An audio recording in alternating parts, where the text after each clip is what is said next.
Then next concept is average atomic mass. अब ये average atomic मास का कॉन्सेप्ट क्यों आया?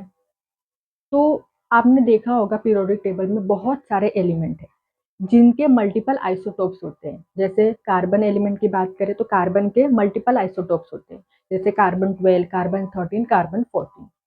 तो अगर मैं आपसे पूछूं कि कार्बन 12 का एटॉमिक मास क्या है तो आप 12 बताओगे। कार्बन 12 जो आइसोटोप है उसका एटॉमिक मास 12 होता है, तो आपने 12 बता दिया। अगर मैं पूछूं कार्बन 13 का एटॉमिक मास क्या है तो आप 13 बताओगे। लेकिन अगर मैं आपसे पूछती हूँ कि कार्बन का एटॉमिक मास क्या है तो आप क्या बताओगे? तब जो आइसोटोप्स है ना, उनको आप क्या करोगे, उनका एवरेज निकालोगे। तो जो एवरेज आएगा वही क्या होता है, एवरेज एटॉमिक मास। और वही एवरेज एटॉमिक मास जो होता है, जो हम मल्टीपल आइसोटोप्स का निकालते हैं, वही पीरियोडिक टेबल आपने देखा होगा। तो पीरियोडिक टेबल में जो एलिमेंट के एटॉमिक मास दिए गए हैं ना, वो क्या है, वो एवरेज एटॉमिक मास ही है। मतलब आइसोटोप्स जैसे कार्बन है, तो कार्बन के मल्टीपल आइसोटोप है, कार्बन 12, 13, 14, ठीक है। तो तीनों का एवरेज निकाला गया है। तो वो जो एवरेज आया है, एवरेज एटॉमिक मास, वही पीरियोडिक टेबल में दिया गया है कार्बन का एटॉमिक मास। तो अगर मैं आपसे पूछती हूँ कि कार्बन 12 का एटॉमिक मास क्या है तो आप 12 बताओगे। लेकिन अगर मैं आपसे पूछती हूँ कार्बन का एटॉमिक मास क्या है तो आप क्या बताओगे? तो जो एवरेज एटॉमिक मास निकल कर आएगा तीनों का, तीनों आइसोटोप्स का, वही एवरेज एटॉमिक मास होगा। तो चलिए यहाँ पर हम कैलकुलेट करते हैं कि किस तरीके से एवरेज एटॉमिक मास निकाला जाता है। तो हम कार्बन का ही एग्जाम्पल लेंगे, जो कार्बन के आइसोटोप है। तो यहाँ पर हमने लिया है एग्जाम्पल कार्बन का। तो यहाँ पर कार्बन के आइसोटोप्स है कार्बन 12, कार्बन 13, कार्बन 14। तो इनका एटॉमिक मास देखिए, कार्बन 12 का एटॉमिक मास 12 होगा, 13 का 13 एंड 14 का 14।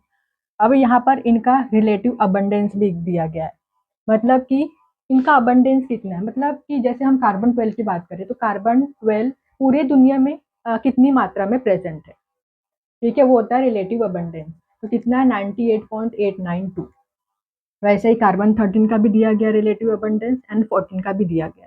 तो अब ये आइसोटोप्स की मदद से हम क्या करेंगे, जो कार्बन है, कार्बन का जो एटॉमिक मास होता है जो पीरियोडिक टेबल में दिया गया है, वो निकालने वाले हैं हम। मतलब कि एवरेज एटॉमिक मास। तो यहाँ पर कैसे निकालते हैं, तो देखिए एटॉमिक मास ऑफ कार्बन निकालने वाले हैं हम।